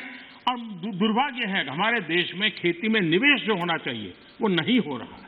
सरकार उतना कर नहीं पा रही है, राज्य सरकारें भी नहीं कर पा रही है, और किसान खुद भी नहीं कर पा रहा है। जो कुछ भी उसको निकलता है बच्चों को पालने में और पेट भरने में उसका चला जाता है। और इसलिए निवेश की बहुत बड़ी आवश्यकता है। जब तक हम निवेश नहीं लाएंगे, जब तक हम हमारी खेती को आधुनिक नहीं करेंगे, हम जब तक छोटे से छोटे किसान की भलाई के लिए व्यवस्थाएं विकसित नहीं करेंगे, हम देश के एग्रीकल्चर सेक्टर को ताकतवर नहीं बना सकते हैं। और इसलिए हमारा किसान आत्मनिर्भर बने, उसको अपनी उपज बेचने की आजादी मिले, उस दिशा में हमने काम करने की आवश्यकता है। और हमारा किसान सिर्फ गेहूं और चावल वहां सीमित रहे, उससे भी बात बनने वाली नहीं है। दुनिया में मार्केट क्या है, आज उसके रिसर्च हो रहे हैं, उस प्रकार की चीजों का उत्पादन करे और वो चीजें दुनिया के बाजार में बेचे। भारत की आवश्यकता है हम बाहर से चीजें न लाए। मुझे याद है, मैं बहुत पहले जब यहाँ संगठन का काम करता था नॉर्थ पार्ट में, मुझे फारूक साहब के साथ भी काम करने का काफी मौका मिला है। तो मुझे हरियाणा का एक किसान अपने खेत में ले गया। उसने बड़ा आग्रह कहा तो मैं चला गया। छोटी सी जगह थी उसकी, 1-1.5-2 बीघा से जमीन होगी, लेकिन बड़ा प्रगति। तो उसने वो मेरे पीछे पड़ा, आइए आइए। मैंने कहा है क्या बात? मैं बोले एक बार आइए तो देखिए। तो मैं गया उसके यहाँ, करीब 30-40 साल पहले की बात है, 30 साल हो गए। उन्होंने क्या किया, दिल्ली के 5 स्टार होटल्स में जो चीजें सब्जियां वगैरह विदेशों से लाते थे, उसने उसका स्टडी किया। अगर उनको छोटे कॉर्न चाहिए, उनको छोटे टमाटर चाहिए, और उसने अपनी उस छोटी सी जगह में और रिस्ट्रिक्टेड वातावरण के अंदर लोगों की मदद लेके वो फसल पर। और मजा है कि दिल्ली 5 स्टार के होटलों में उसका माल जाना शुरू हो गया। हमारे देश में थोड़ा सा बदलाव करें हम। अब हमने कभी सोचा है स्ट्रॉबेरी हम बाय एंड लार्ज मानते हैं कि वो ये ठंडे प्रदेशों का है। मैं देख रहा हूं जी कच्छ के रेगिस्तान में स्ट्रॉबेरी हो रही है। मैं देख रहा हूं जी मध्य प्रदेश के अंदर, उत्तर प्रदेश के अंदर, वहां स्ट्रॉबेरी हो रही है। बुंदेलखंड में जहां पानी की दिक्कत है। इसका मतलब ये हुआ कि हमारे यहाँ संभावनाएं हैं। हमारे किसान को गाइड करके हम नई नई चीजों पे ले जाएंगे। मैं जरूर मानता हूं कि हमारा देश का किसान आगे आएगा, लेकिन उसको ये ठीक है, उसका अनुभव ऐसा है कि उसको हिम्मत देनी पड़ती है, उसका हाथ पकड़ना पड़ता है, उसको हाथ लेकर के चलना पड़ता है। अगर वो चल पड़ता है तो कमाल करके दिखाता है। उसी प्रकार से कृषि के अंदर जितने नए रास्ते निवेश बढ़ेगा, मैं मानता हूं रोजगार के अवसर भी बढ़ने वाले हैं और दुनिया में एक हमें नया मार्केट मिल सकता है। हमारे यहाँ ग्रामीण अर्थव्यवस्था में सुधारने के लिए एग्रो बीज इंडस्ट्री की संभावनाएं भी बढ़ेगी और इसलिए हमें इस पूरे क्षेत्र को आत्मनिर्भर बनाने की दिशा में हमने जरूर काम करना चाहिए। कई विपरीत परिस्थितियों में भी हमारे किसान ने रिकॉर्ड उत्पादन किया है। कोरोना काल में भी रिकॉर्ड उत्पादन किया है। ये हम सब की जिम्मेदारी है कि हमारे किसान की जो परेशानियां हैं वो कम हो। उनके सामने जो चुनौतियां हैं वो चुनौतियां कम करने के लिए हम कुछ कदम उठाएं और इन कृषि सुधारों से हम उस दिशा में कुछ न कुछ करने का प्रयास कर रहे हैं। किसानों को एक बराबरी का प्लेटफॉर्म दे पाए, हम आधुनिक टेक्नोलॉजी दे पाए, उनके अंदर एक नया आत्मविश्वास भर पाए, उस दिशा में सकारात्मक सोच की बहुत आवश्यकता है।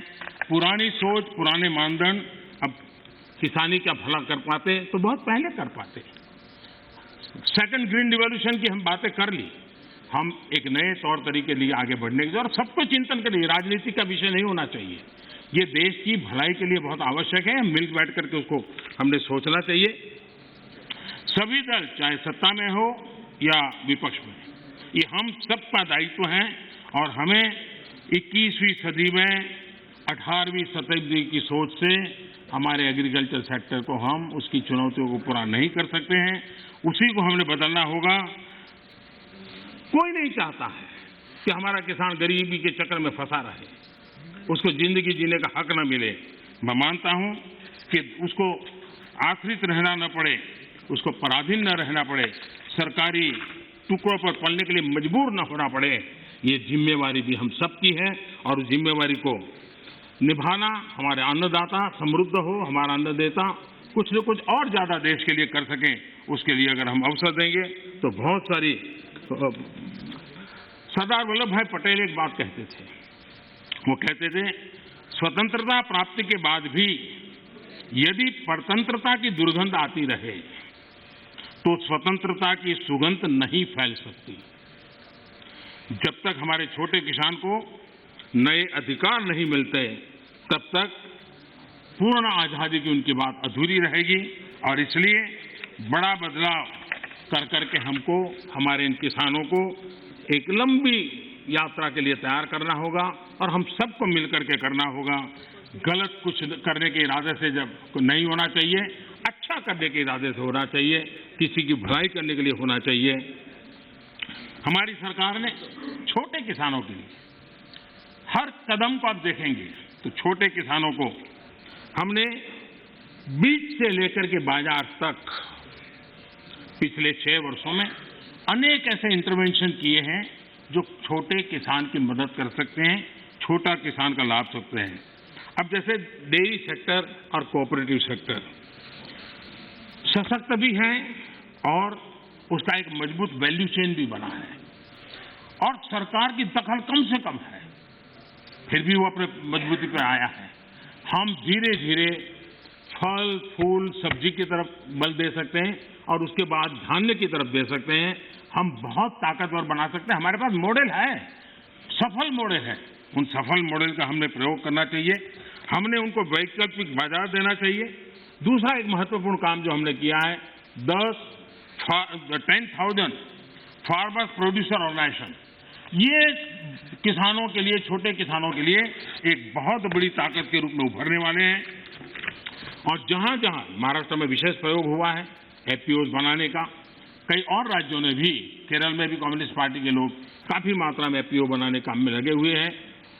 लेकिन इसके कारण किसान अपना बाजार ढूंढने के लिए एक सामूहिक शक्ति के रूप में उभरेगा। ये 10,000 एफपीओ बनने के बाद आप देखना कि गांव के अंदर किसान छोटे हैं, उसको बाजार की ताकत किसान डिक्टेट करेगा, वो बन जाएगी और किसान ताकतवर बनेगा, ये मेरा पूरा विश्वास है। इन एफपीओ के माध्यम से बैंक से पैसा भी मिल सकता है, वो छोटे छोटे भंडारण की व्यवस्था कर सकता है।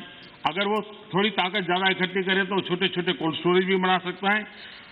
और हमने 1 लाख करोड़ रुपया एग्रीकल्चर के इंफ्रास्ट्रक्चर के लिए भी तय किया है और उसको हम स्वयं सहायता जूथ, सेल्फ हेल्प ग्रुप, इन सेल्फ हेल्प ग्रुप में भी करीब 7 करोड़ बहनें जुटी। गांव की बहनें अल्टीमेटली वो किसान की ही बेटियां होती हैं, किसी न किसी खेती से जुड़े हुए परिवार की बेटियां होती हैं और वे भी आज नेटवर्क किसानों की भलाई में काम आ रहा है। वो इकोनॉमिक एक्टिविटी का सेंटर बनते जा रहे हैं और इनके द्वारा भी, मुझे याद है गुजरात में वलसाड जिले में आदिवासियों के पास जमीन भी काफी ऊपर नीचे है, अनइवन लैंड है और बहुत छोटी जमीन है।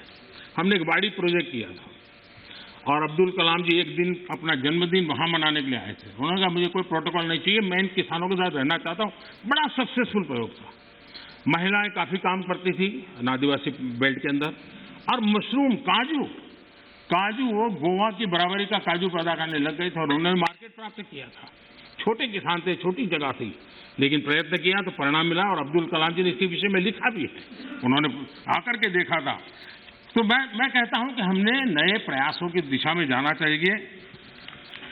अब हम देखिए दाल की हमारे यहाँ कठिनाई थी। मैंने 2014 में आके किसानों के सामने रिक्वेस्ट की, उन्होंने देश के अंदर दाल की कठिनाइयों से हमें मुक्त कर दिया और उनको बाजार भी मिल गया, और मैं देख रहा हूं कि आजकल ऑनलाइन ऑफलाइन इनाम के द्वारा भी गांव का किसान भी अपना माल बेच रहा है। हमने किसान रेल का एक प्रयोग किया इस कोरोना कालखंड का उपयोग करते हुए, और ये किसान रेल और किसान उड़ान ये भी अपने आप में बड़े बाजारों तक छोटे किसानों पहुंचाने का एक बहुत बड़ा मदद मिली है। एक प्रकार से ये ट्रेन जो है चलता फिरता कोल्ड स्टोरेज है। और मैं सदन के सदस्यों से जरूर कहना चाहूंगा कि ये किसान रेल कहने को तो सामान ढोने वाली व्यवस्था है, लेकिन उसने दूर सुदूर गांव के छोटे किसान को किसी और राज्य के दूसरे बाजार के साथ जोड़ दिया। अब देखिए, नासिक से किसान मुजफ्फरनगर के व्यापारी से जुड़ा और क्या भेजा, उसकी ताकत बड़ी नहीं थी। 30 किलो अनार, 30 केजी अनार, ये उसने वहां से ये किसान रेल से भेजा और खर्चा कितना हुआ, 124 रुपीज। उसको बड़ा बाजार मिल गया। ये 30 किलो इतनी छोटी चीज है कि शायद कोई कुरियर वाला भी नहीं ले जाता, लेकिन ये व्यवस्था थी तो यहां का किसान वहां तक जाकर के अपना माल बेच पाया है। उसी प्रकार से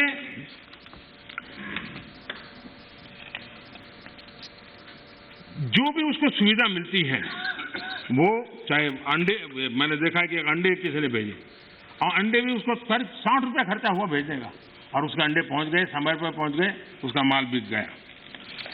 देवलाली का एक किसान 7 kg उसकी कीवी, उसको उसने दानापुर भेजी।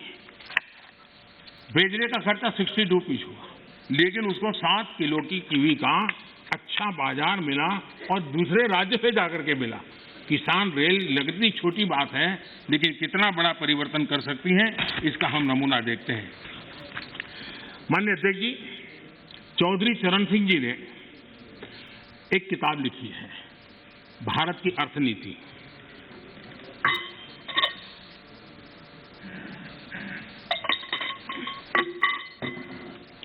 भारत की अर्थनीति की किताब में चौधरी साहब ने लिखा सुझाव दिया है, सारे देश को खाद्यान्न के लिए एक ही क्षेत्र मान लिया जाए। दूसरे शब्दों में, देश के एक भाग से दूसरे भाग में लाने जाने के पर कोई प्रतिबंध न हो। ये चौधरी चरण सिंह जी की किताब का कोट है। कृषि सुधारों, किसान रेल, मंडियों को इलेक्ट्रॉनिक प्लेटफॉर्म, ई-नाम, ये सारी चीजें हमारे देश के किसानों और से छोटे किसानों को एक बहुत बड़ा अवसर देने के प्रयास के भागरूप हो रहा है। माननीय अध्यक्ष जी, जो लोग इतनी बातें करते हैं, सरकार इतने सालों तक चलाई है, मैं नहीं मानता उनको किसानों की दिक्कत का पता नहीं था या उनको समझ नहीं थी। पता भी था, समझ भी थी, और उनको मैं उन्हीं की बात आज याद कराना चाहता हूं। ये मौजूद नहीं है, मैं जानता हूं, लेकिन देश के लिए समझना बहुत जरूरी है। मैं एक कोट पढ़ता हूं। The state took initiative to amend their state APMC Act in the year 2005 itself, providing for direct marketing, contract farming, setting up of a private market, consumer farmer markets, e-trading, and notified the rules in 2007 to implement the amended provision. In fact, 24 private markets have already come up in the state. ये किसने कहा था? ये APMC act बदल लिया है। इस बात को कौन गर्व से कह रहा था? 24 ऐसे बाजार बन चुके हैं, इसका गौरव कौन कर रहा था? डॉक्टर मनमोहन सिंह जी की सरकार के कृषि मंत्री श्रीमान शरद पवार जी गर्व की बात कर रहे हैं। ये उनका कोर्ट में कह रहा हूं। अब आज एकदम से उल्टी बात कर रहे हैं, और इसलिए शक होता है कि आखिरकार आप किसानों को भ्रमित करने के लिए रास्ता क्यों चुना है?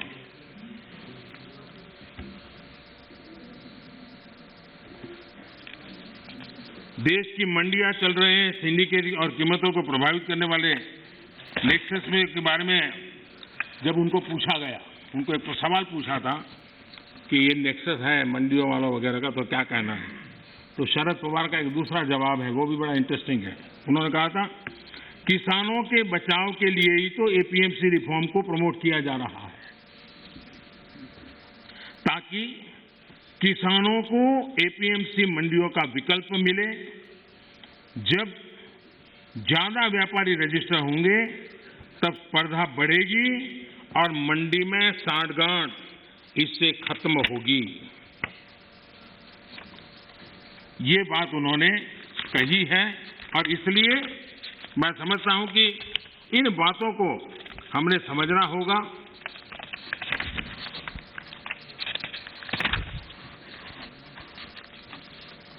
जहां इनकी सरकारें हैं अलग अलग, जो सामने बैठे हुए मित्रों की, उन्होंने भी कम अधिक मात्रा में इस कृषि क्षेत्र में रिफॉर्म करने का प्रयास किया भी है, और हम तो वो हैं जिन्होंने 1500 कानून खत्म किए थे।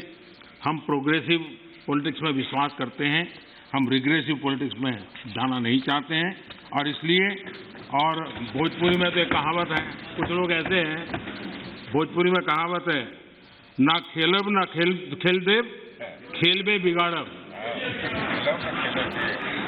न खेलूंगा न खेलने दूंगा, मैं खेल को बिगाड़ के रखूंगा।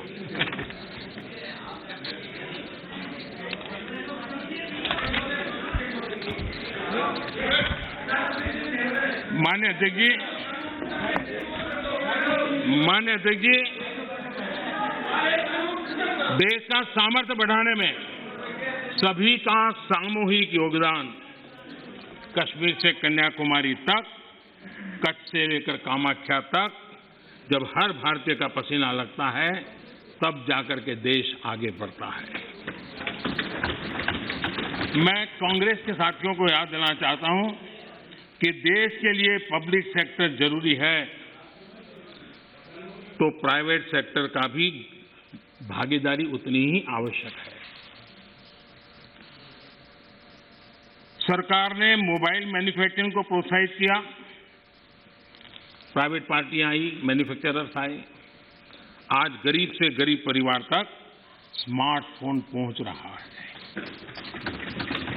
टेलीकॉम में स्पर्धा को प्रोत्साहित किया गया तो मोबाइल पर बात करना करीब करीब जीरो हो गया और डेटा भी दुनिया में सबसे सस्ता आज हिंदुस्तान में है। यहां तक कि हमारी फार्मा इंडस्ट्री, हमारे वैक्सीन निर्माता, क्या ये सारे सरकारी हैं क्या?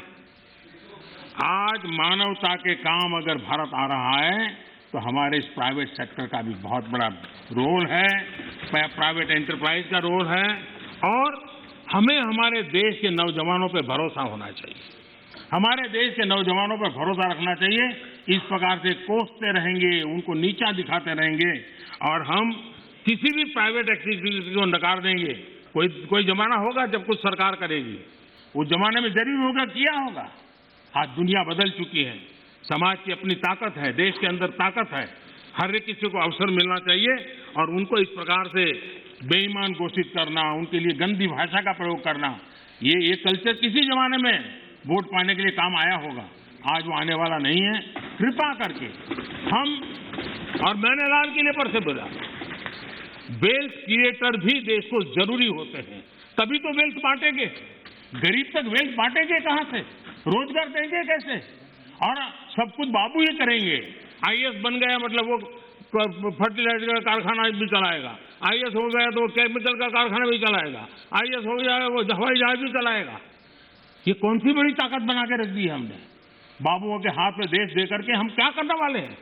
हमारे बाबू भी तो देश के हैं, तो देश का नौजवान भी तो देश का है। हम हमारे देश के नौजवानों को जितना ज्यादा अवसर देंगे, मुझे लगता है उसको उतना ही लाभ होने वाला है।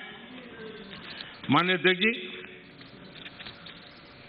जब तथ्यों के आधार पर बात टिकती नहीं है तो ऐसा होता है जो अभी देखा, आशंकाओं को हवा दी जाती है, ये हो जाएगा, वो हो जाएगा, और माहौल ये आंदोलन जी भी पैदा करते हैं। माननीय अध्यक्ष जी, किसान आंदोलन की पवित्रता, और मैं बहुत जिम्मेवारी के शब्द प्रयोग करता हूं, मैं किसान आंदोलन को पवित्र मानता हूं और भारत के लोकतंत्र में आंदोलन का महात्म्य है और रहने वाला है और जरूरी भी है। लेकिन जब आंदोलनजीवी पवित्र आंदोलन को अपने लाभ के लिए बर्बाद करने के लिए निकलते हैं, तब क्या होता है? कोई मुझे बताए, 3 किसान कानून की बात हो और दंगाबाज लोग जो जेल में हैं, जो संप्रदायवादी लोग जो जेल में हैं, जो आतंकवादी लोग जेल में हैं, जो नक्सलवादी जेल में हैं, उनकी फोटो लेकर के उनकी मुक्ति की मांग करना, ये किसानों के आंदोलन को अपवित्र करने का प्रयास है कि नहीं? माननीय अध्यक्ष जी, इस देश में टोल प्लाजा, सभी सरकारों ने स्वीकार की हुई व्यवस्था है। टोल प्लाजा इस देश में सभी सरकारों ने की हुई व्यवस्था है और उस टोल प्लाजा को तोड़ना, उस टोल प्लाजा को कब्जा करना, उस टोल प्लाजा को न चलने देना, ये जो तरीके चले हैं वो तरीके क्या पवित्र आंदोलन को कलंकित करने का प्रयास है कि नहीं? जब पंजाब की धरती पर सैकड़ों की तादाद के अंदर, पंजाब की धरती पर सैकड़ों की तादाद के अंदर जब टेलीकॉम के टावर तोड़ दिए जाएं, क्या वो किसान की मांग से सुसंगत है क्या? किसान के पवित्र आंदोलन को बर्बाद करने का काम आंदोलनकारी ने नहीं, आंदोलनजीवियों ने किया हुआ है। और इसलिए देश को आंदोलनकारी और आंदोलनजीवियों के बीच फर्क करना बहुत जरूरी है और देश को इन आंदोलनजीवियों से बचाना वो भी उतना ही जरूरी है। अफवाहें फैलाना, झूठ फैलाना, गुमराह करना और देश को दबोच करके रख देना, देश बहुत बड़ा है, देश के सामान्य मानवी की आशा आकांक्षाएं बहुत है और उनको लेकर के हमने आगे बढ़ना है और उस दिशा में हम प्रयास कर रहे हैं। देश में एक बहुत बड़ा वर्ग है,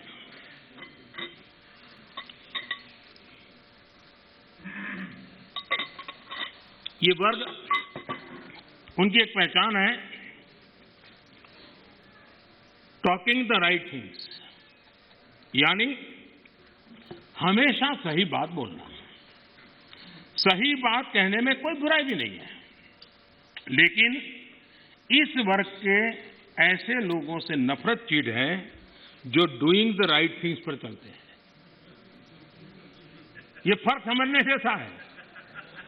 टॉकिंग द राइट थिंग्स इसकी वकालत करने वाले जब डूइंग द राइट थिंग की बात आती है तो उसी के सामने खड़े हो जाते हैं। ये चीजों को सिर्फ बोलने में विश्वास करते हैं, अच्छा करने में उनका भरोसा ही नहीं है। जो लोग इलेक्टोरल रिफॉर्म की बात करते हैं, वन नेशन वन इलेक्शन, उसकी जब बात आती है तो विरोध में खड़े हो जाते हैं। यही लोग जब जेंडर जस्टिस की बात आती है तो बढ़ चढ़ करके बोलते हैं, लेकिन अगर ट्रिपल तलाक खत्म करने की बात करते हैं तो विरोध में खड़े हो जाते हैं। ये एनवायरमेंट की बात करते हैं, लेकिन हाइड्रो पावर या न्यूक्लियर पावर, उसके सामने जाकर के झंडे लेकर के खड़े हो जाते, होना नहीं चाहिए, इसके लिए आंदोलन चलाते हैं। तमिलनाडु तो उसका भुक्तभोगी है। उसी प्रकार से जो दिल्ली में पॉल्यूशन को लेकर के कोर्ट में जाकर के रीट करते हैं, अपील करते हैं, पीआई करते हैं, दिल्ली के लोग, वही लोग पराली जलाने वालों के समर्थन में जाके खड़े हो जाते। तब समझ नहीं आता है कि किस प्रकार से इस देश को गुमराह करने का इन लोगों का प्रयास है और उसको देश ने समझने की जरूरत है। मैं देख रहा हूं कि 6 साल में विपक्ष के मुद्दे कितने बदल गए हैं। हम भी कभी विपक्ष में थे, लेकिन हम जब भी विपक्ष में थे तो आपने देखा होगा देश के विकास के मुद्दों को लेकर के, भ्रष्टाचार के मुद्दों को लेकर के हम शासन में बैठे हुए लोगों को घेरते थे, हम आवाज उठाते थे, हम प्रयास करते थे। मैं हैरान हूं, आजकल विकास के मुद्दे की चर्चा ही नहीं करते। मैं इंतजार करता हूं कि ऐसे मुद्दे उठाए ताकि हमको कुछ कहने का मौका मिले कि भाई हम क्या कर रहे हैं, लेकिन वो हमारे मौका ही नहीं थे, क्योंकि इनके पास इन मुद्दों पर बोलने के लिए कुछ रहा नहीं है। और इसलिए न वो कितनी सड़कें बनी पूछते हैं, न कितने पुल बने पूछते हैं, न बॉर्डर मैनेजमेंट में क्या हुआ है, कितनी पटरियां बिछी, इन सारे विषयों पर उनको चर्चा करने में इंटरेस्ट नहीं है। माननीय अध्यक्ष जी, 21वीं सदी में इंफ्रास्ट्रक्चर का बहुत बड़ा महत्व है और भारत को आगे जाना है तो इंफ्रास्ट्रक्चर पर बल देने की बहुत जरूरत है। और आत्मनिर्भर भारत के रोड मैप के लिए इंफ्रास्ट्रक्चर पर बल देना इस समय की मांग है और हम सबको इसको स्वीकार करना होगा। इंफ्रास्ट्रक्चर मजबूत होगा तभी देश की गति भी तेज होने वाली है, उसकी दिशाएं भी व्यापक होने वाली हैं और इसलिए हमने प्रयास करना चाहिए। और इंफ्रास्ट्रक्चर का मतलब है गरीब के लिए, मध्यम वर्ग के लिए अनेक नई संभावनाओं को इंफ्रास्ट्रक्चर जन्म देता है, नए अवसरों को जन्म देता है, रोजगार के लिए नए अवसर लेकर के आता है, इकोनॉमी को मल्टीप्लायर इफेक्ट करने की उसकी ताकत रहती है और इसलिए हमने इस बात को बल देने की जरूरत है। इंफ्रास्ट्रक्चर का मतलब वोट बैंक के अवसर नहीं होता है, कागज पे घोषित कर देना कि ये रोड बनेगा, एक चुनाव जीत लो, दूसरी बार वहां जाके सफेद पट्टी कर लो, दूसरा चुनाव जीत लो, तीसरी बार जाकर वहां थोड़ी मिट्टी डाल दो। तो ये इस काम के लिए नहीं है, ये सचमुच में जीवन बदलने के लिए और सब व्यवस्थाओं को बदलने के लिए इंफ्रास्ट्रक्चर को हमने बल देने की आवश्यकता है। 110 लाख करोड़ रुपए की योजना के साथ हमने बजट में अभूतपूर्व खर्च के साथ आगे बढ़ने की दिशा में हम चल रहे हैं। देश के 27 शहरों में मेट्रो ट्रेन, 6 लाख से ज्यादा गांवों में तेज इंटरनेट, बिजली के क्षेत्र में हम वन नेशन वन ग्रिड इस कंसेप्ट को साकार करने में सफल हुए हैं। सोलर पावर सहित रिन्यूएबल एनर्जी के मामले में आज दुनिया के 5 टॉप देशों के अंदर भारत ने अपनी जगह बना ली है। दुनिया के सबसे बड़े सोलर और विंड की हाइब्रिड पार्क आज भारत में दुनिया का सबसे बड़ा बन रहा है। विकास में हम एक नई तेजी देख रहे हैं, नए पैमानों पर जा रहे हैं। हमने देखा है कि जहां जहां असमानता है, खास करके पूर्वी भारत, अगर देश के पूर्वी भारत का विकास हम उस स्थिति पे लाना होगा ताकि पश्चिम भारत की जो आर्थिक व्यवस्था है उसकी बराबरी तुरंत करें, तो मिलकर के देश के अंदर प्रगति की संभावना बढ़ेगी। और इसलिए हमने पूर्वी भारत के विकास पर एक विशेष बल दिया है। चाहे गैस पाइपलाइन बिछाने की बात हो, चाहे रोड बनाने की बात हो, चाहे एयरपोर्ट बनाने की बात हो, चाहे रेल बिछाने की बात हो, चाहे इंटरनेट कनेक्टिविटी, और इतना ही नहीं, वाटरवे के द्वारा नॉर्थ ईस्ट के राज्यों को जोड़ने का एक बहुत बड़ा भगीरथ प्रयास चल रहा है। और मुझे लगता है कि हमारा ये फोकस है कि देश को एक संतुलित विकास की तरफ ले जाना चाहिए। देश के हर क्षेत्र को, एक भी क्षेत्र पीछे न रह जाए, उस प्रकार से विकास की अवधारणा को लेकर के आगे चलने का हमने काम किया है। और इसलिए ईस्टर्न इंडिया पर हम मिशन मोड में काम कर रहे हैं। दर्जनों जिलों में CNG, PNG, city gas distribution, ये जाल हम बिछाने में सफल हुए। गैस पाइपलाइन पहुंचने के कारण फर्टिलाइजर के उत्पादन में भी तेजी आई है और फर्टिलाइजर के जो कारखाने बंद पड़े थे उनको दोबारा खोलने की संभावना पैदा हुई है, क्योंकि हमने गैस इंफ्रास्ट्रक्चर के ऊपर बल दिया, हमने उस पाइपलाइन की ओर बल दिया। माननीय अध्यक्ष जी, कई वर्षों से हम सुनते आए हैं डेडिकेटेड फ्रेट कॉरिडोर, लेकिन एक डेडिकेटेड फ्रेट कॉरिडोर का क्या हाल था? जब उनको सेवा करने का मौका मिला था, सिर्फ 1 किलोमीटर काम हुआ था। आज करीब 600 किलोमीटर, 6 साल के अंदर 600 किलोमीटर काम, और एक्चुअली डेडिकेटेड फ्रेट कॉरिडोर पर काम, यानी ट्रेन चलना शुरू हो गया, माल ढोने का काम शुरू हो गया और वो सेक्शन काम कर रहा है। यूपीए के समय बॉर्डर इंफ्रास्ट्रक्चर, किसी भी देश की रक्षा के लिए बॉर्डर इंफ्रास्ट्रक्चर बहुत महत्व रखता है, लेकिन उसके प्रति इतनी उदासीनता की गई, इतनी लापरवाहियां की गई है। देश के अंदर उन विषयों की हम पब्लिकली चर्चा कर नहीं सकते क्योंकि देश के सिक्योरिटी की दृष्टि से अच्छा नहीं है, लेकिन ये चिंता का विषय है कि हमने, क्योंकि वहां लोग नहीं है, वोट नहीं है, जरूरत नहीं लगी, फौजी आदमी जब जाएगा देखा जाएगा क्या होने वाला है, इसी सोच का परिणाम था। और इतना ही नहीं, एक बार तो एक रक्षा मंत्री ने पार्लियामेंट में कह दिया था कि हम इसलिए इंफ्रास्ट्रक्चर नहीं करते हैं बॉर्डर पे ताकि कहीं दुश्मन देश उस इंफ्रास्ट्रक्चर का उपयोग न कर ले। कमाल के हो गए।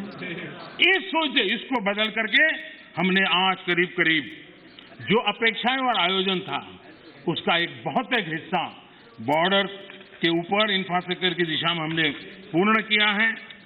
LAC पर ब्रिजेज, आज मेरा अंदाज है करीब 75 के करीब ब्रिज ऑलरेडी वहां काम चल रहा है तेजी से, और इसलिए कई सैकड़ों किलोमीटर हमने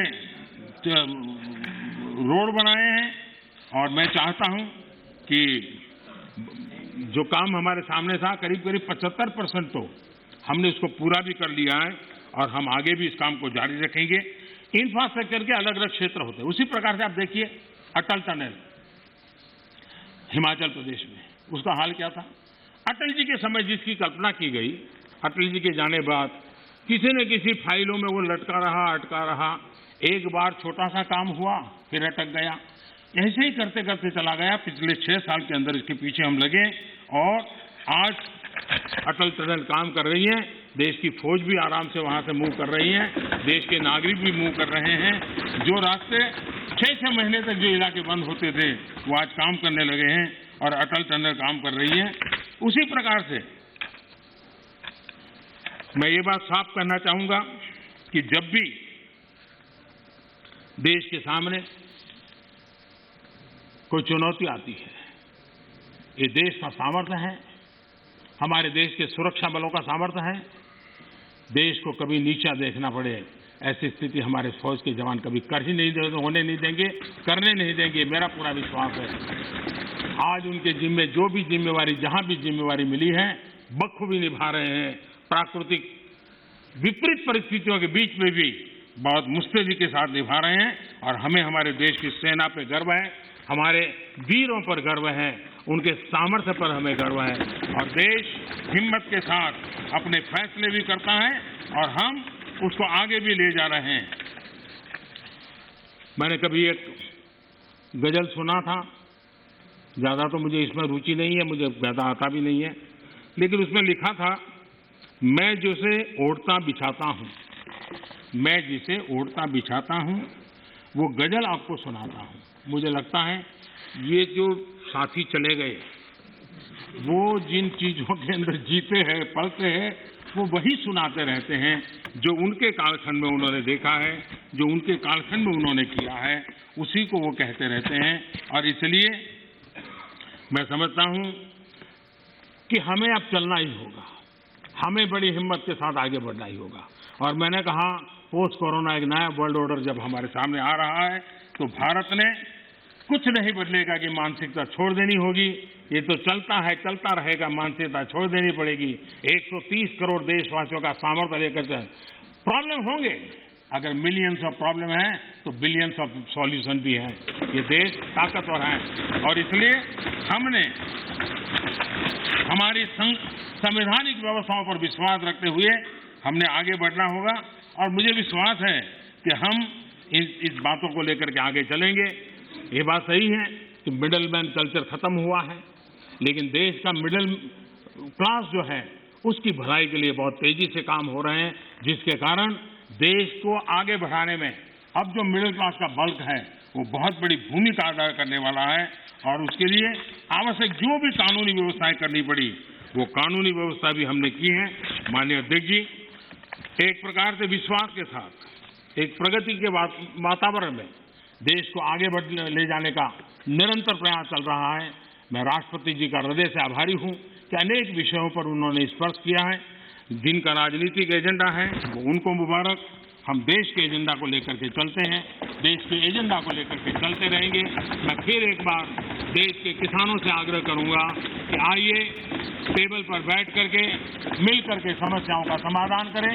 इसी अपेक्षा से राष्ट्रपति जी के भाषण को राष्ट्रपति जी का धन्यवाद करते हुए मैं अपनी वाणी को विराम देता हूं। बहुत बहुत धन्यवाद।